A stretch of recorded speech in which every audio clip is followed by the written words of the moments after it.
Domestic violence जो है वो सेक्शन 12 के तहत में एक न्यायालय में एक प्रार्थना पत्र दिया जाता है। ये कोई कंप्लेंट केस नहीं है। कंप्लेंट केस इसलिए नहीं है क्योंकि डोमेस्टिक वायलेंस एक्ट का जो प्रावधान है ये अपने आप में ही एक अलग प्रावधान है और इसके तहत में प्रार्थना पत्र दिया जाता है और प्रार्थना पत्र के तहत में जो रिलीफ मांगे जाते हैं वो जो रिलीफ वो है वो सिविल नेचर के रिलीफ है।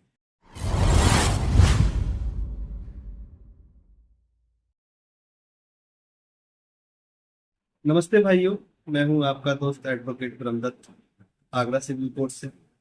कैसे हैं आप लोग? आज हम बात करेंगे कि मैंने एक पहले के वीडियो बनाया था डोमेस्टिक वायलेंस पे, और डोमेस्टिक वायलेंस की जो कार्रवाई है वो किस तरीके की होनी चाहिए इसके संबंध में मैंने डिटेल में वीडियो बनाया था। लेकिन एक हमारे मित्र हैं, हमारे बड़े भाई हैं, जो एक बड़ा चैनल चलाते हैं, बड़ा नाम है उनका, जो लोगों को सलाहें देते हैं, जजमेंट की कॉपियां देते हैं, पूरा पैकेज देते हैं लोगों को। उन्होंने आज एक क्वेश्चन मार्क उठाया कि मैंने कोई ऐसा डोमेस्टिक वायलेंस का कोई ऐसा वीडियो बनाया है जिसमें कि मेरे द्वारा जो जानकारी दी गई है वो गलत जानकारी दी गई। बाद में मैंने उनसे काफी पूछा, मैंने कहा कि ऐसा क्या है, मैंने ऐसी क्या गलती कर दी, ऐसा मैंने क्या गलत बता दिया। हालांकि अगर मेरे मुंह से कुछ गलत निकल जाता है तो मैं उसके लिए माफी मांग लेता हूँ, और सीखना कोई बुरी बात नहीं है, कहीं से भी कोई भी सीखा जा सकता है। और हम लोग प्रैक्टिस करते हैं, हम लोग आजीवन सीखते रहते हैं। कोई सीनियर नहीं होता, कोई जूनियर नहीं होता, सारे प्रैक्टिस करते हैं। तो इसमें कोई बुराई वाली बात नहीं है। अगर मैंने कोई गलती कर दी है तो आप बता सकते हैं, उसको हम करेक्ट करने की कोशिश करेंगे। लेकिन उन्होंने कुछ दिन पहले कुछ गलत बोला था, कानूनी लहजे में कुछ चीजें गलत बोली थी, जिसको मैंने एक अपील के साथ, एक रिक्वेस्ट के साथ उनसे आग्रह किया था, ये जो जानकारी आप स्प्रेड कर रहे हो सोशल मीडिया पे, इसको थोड़ा सा सही कर लो। उनको ये लगा कि मैं उनको एक्सपोज कर रहा हूँ। भाई, एक्सपोज तो उसको किया जाता है ना जो गलत कर रहा हो। आपने गलत नहीं किया है, आपने क्या किया है, आपने गलत जानकारी दे दी। हो सकता है इंटरप्रिटेशन आप नहीं कर पाए हो सकता है आपकी चीजें समझ में ना आई हो, इसलिए हो सकता है निकल गया हो दिमाग से। लेकिन मैंने जो अपना वीडियो जो डाला था, मेरा कोई ऐसा इंटेंशन नहीं था कि हम आपको हार्म करें या आपके चैनल को हार्म करें या किसी की रेपुटेशन को हार्म करें। हमें ऐसा कुछ नहीं था। देखो, मैं आपको सिंपल सा बता दूं कि यूट्यूब से मेरी कोई ऐसी कमाई नहीं हो रही है, और मेरा जो काम, जो मैं अपनी कलम चलाता हूँ, जो मैं मेहनत करता हूँ, वो अभी भी रात के करीब 1-1:30 बज रहा है, मैं अभी भी लोगों के लिए लिख रहा था बैठ के। अपने मुकदमे जो चल रहे हैं लोगों के हमारे यहाँ आगरा कोर्ट में, उनके लिए सोच रहा था कि आखिर में क्या करना चाहिए, क्या नहीं करना चाहिए। मैं मेहनत करता हूँ, मैं सोचता हूँ इस चीज के बारे में कि आप लोगों को कैसे बचाया जाए, क्योंकि मेरा सिर्फ सिर्फ ये इंटेंशन है कि किसी भी तरीके से निर्दोष लोगों को बचाना। देखो, पैसा मैं लेता हूँ आजीविका चलाने के लेता हूँ, पहले जैसी स्थिति नहीं है। और भाई, समाज सेवा से पेट नहीं पलता। 13 साल से समाज सेवा ही करते रहे थे, लेकिन अब जरूरत पड़ रही है क्योंकि अब पूरी फैमिली है हमारे पास। अब बात आती है कि आखिर में कि जो इंफॉर्मेशन की जो बात कही गई थी, तो मैं ये जो वीडियो जो मेरा बनाने का जो मकसद है ना, वो सिर्फ इतना है कि हम इसमें करेक्ट करते हैं। उन्होंने वो सीआरपीसी 245 डिस्चार्ज की बात कर रहे थे, कंप्लेंट, वो कंप्लेंट की बात कर रहे थे कि मैंने जैसा कि उनका एक वीडियो देखा था, वो हर जगह ये बोल रहे थे कि 245 लगाओ, 245 लगाओ, 245 लगाओ। मुझे लगा कि नहीं, ये गलत है और इस तरीके से नहीं करना चाहिए।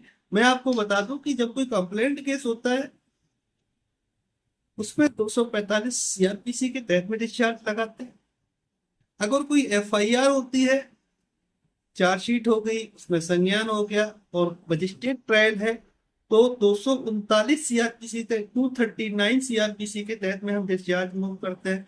अगर कोई सेशन ट्रायल मामला है, एफआईआर दर्ज है, स्टेट केस है, तो हम 227, 228 का यूज करते हुए हम एप्लीकेशन मूव करते हैं। लेकिन यहाँ जब हम बात करते हैं डोमेस्टिक वायलेंस, तो डोमेस्टिक वायलेंस में कंफ्यूजन बना रहता है कि आखिर में यार ये जो प्रोसीडिंग है इसकी सिविल है क्रिमिनल।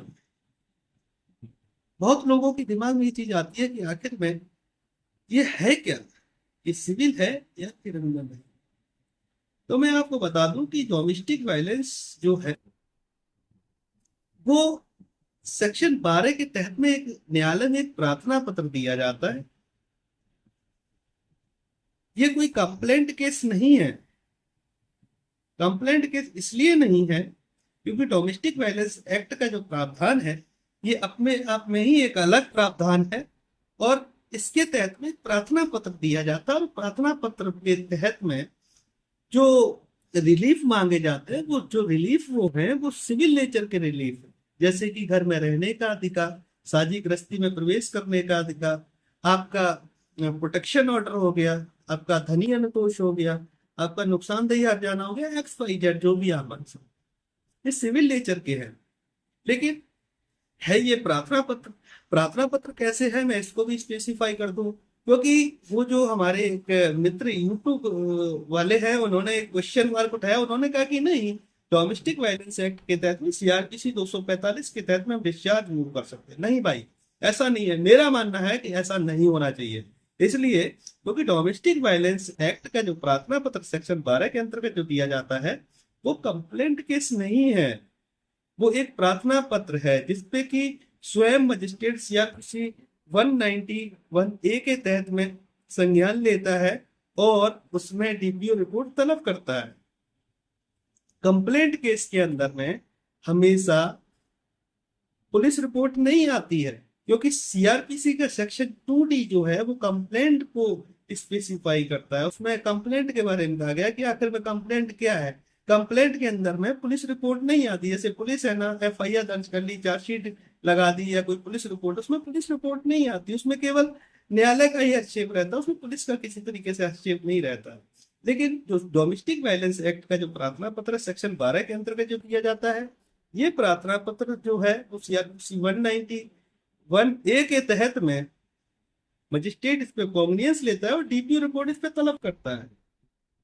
लेकिन अब बात आ जाती है कि इसकी प्रोसीडिंग कैसी रहेगी। इसकी जो प्रोसीडिंग है डोमेस्टिक वायलेंस सेक्शन 28 के तहत में स्पष्ट स्पष्ट तरीके से कहा गया है कि सेक्शन 12 के तहत section 17, section 18, section 19, section 20, section 22, section 23 के तहत में कोई भी रिलीफ अगर मांगा जा रहा है तो ये जो इसकी जो प्रोसीडिंग होगी वो सीआरपीसी के तहत में चलेगी। लेकिन जो इसमें रिलीफ मांगे गए हैं वो मॉनिटरी रिलीफ है, तो ये सेमी क्वेसी है। लेकिन इसकी प्रोसीडिंग जो है वो सिविल तरीके, उसमें इसकी जो प्रोसीडिंग है वो सीआरपीसी के तहत भी चलेगी। तो यहाँ पे जब सीआरपीसी के तहत में जब प्रोसीडिंग चलेगी, ये ये चीज डोमेस्टिक वायलेंस एक्ट 28 में स्पष्ट लिखी हुई है कि बीवी के सेक्शन 12 के तहत में जो आवेदन दाखिल किया गया, अब आवेदन के अंदर जो रिलीफ मांगे गए हैं, इसकी जो प्रोसीडिंग होगी वो सीआरपीसी के तहत चलेगी। Section 17, section 18, section 19, section 20, section 22, section 23, section 31, यानी कि कोई अगर एक्स पार्टी आदेश अगर हो जाता है और उस आदेश का अगर कोई वॉलेशन किया जाता है तो उस आदेश को कॉम्प्लायंस कराने के लिए हम 31 डीबी एक्ट का यूज कर सकते हैं। यानी रिकवरी वगैरह कराने के लिए हम यूज कर सकते हैं, वारंट वगैरह जारी कराने के लिए हम यूज कर सकते हैं।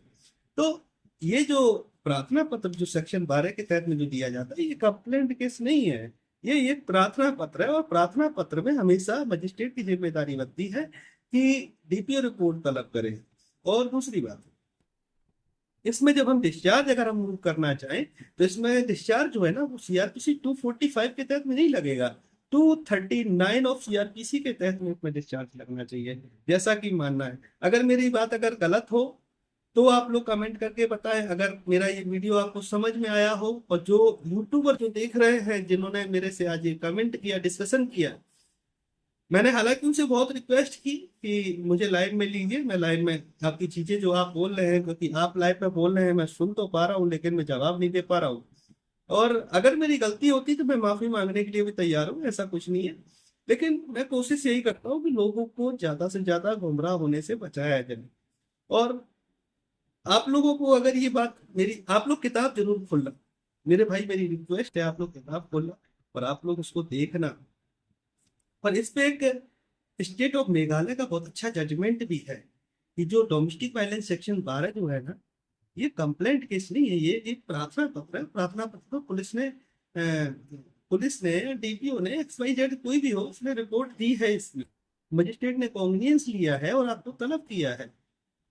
और इसमें जो रिलीफ दिए गए हैं वो सिविल नेचर के रिलीफ है, तो इसमें 239 ऑफ सीआरपीसी के तहत में आप डिस्चार्ज मूव कर सकते हैं, ना कि 245 ऑफ सीआरपीसी के तहत में, जब कंप्लेंट केस की तरह आप डिस्चार्ज मूव नहीं कर सकते। अगर मेरा ये वीडियो आपको समझ में आया हो, अच्छा लगा हो, तो किताब उठा के जरूर देखना और मुझे बताना कि मैं सही हूँ या गलत हूँ। ऐसे लोग जो मेरे बारे में गलत अफवाहें फैलाते हैं और सोचते हैं कि जो वो कर रहे हैं वो सही कर रहे हैं, सामने वाला बंदा जो है ना वो बेवकूफ है, तो ऐसा नहीं है। मुझे करीब 15 दिन से मुझे बुखार चढ़ा हुआ है, टाइफाइड हो रखा है, लेकिन फिर भी मैं समय निकालता हूँ। वो कहते हैं कि मैं लोगों की इतनी मदद करता हूँ, इतनी मदद करता हूँ। मैं पिछले 13 साल से लोगों की मदद करता हूँ, रात के 3-3 बजे तक मैं लोगों के काम करता हूँ। वो तो पैसे लेने का प्रावधान जो है ना, वो मैंने अब स्टार्ट कर दिया है, कुछ ही चंद 1-1.5 साल से स्टार्ट किया है। पहले ऐसा कुछ भी नहीं था, क्योंकि हमारी स्थिति जो है वो पूरी तरीके से डगमगाई हुई है। मेरी मजबूरी है कि पैसे लिए जाएं। अगर आप लोगों को अगर समझ में आता है, आप लोगों को अच्छा लगता है, आप लोग हमसे संपर्क कर सकते हैं। अगर आप लोग हमसे मिलना चाहते हैं तो मेरी रिक्वेस्ट है आप लोगों से, आप लोग पहले से ही हमसे समय और दिनांक जो है ना वो तय कर लें, और ताकि कि हम आप लोगों को, जब आप लोग इतनी दूर से हमारे पास आए, तो हम आपको प्रॉपर तरीके से समय दे सकें। बहुत दुख होता है जब आप लोग वापस लौट जाते हो और हम आपसे नहीं मिल पाते, बहुत उम्मीद लगा के आते हो। मैं उन लोगों से माफी चाहता हूँ जिन लोगों से मैं नहीं मिल पाता हूँ, क्योंकि व्यस्तता बहुत है, और जब न्यायालय में जाते हैं तो फिर न्यायालय के काम में ही इतना काम रहता है कि घर पे आने के बाद पूरी तरीके से थकावट हो जाती है। और जब आप लोग आते हो ना वहां से, जब आप लोग हमें इंटीमेशन देते हो कि भैया हम आ रहे हैं, हमें टाइम निकालो, जब मैं टाइम दे देता हूँ आपको, तो मेरी पूरी जिम्मेदारी बन जाती है कि आपके साथ पूरा समय गुजारा जाए, जो समस्या लेके आप आ रहे हो उससे निजात दिलाई जाए। धन्यवाद।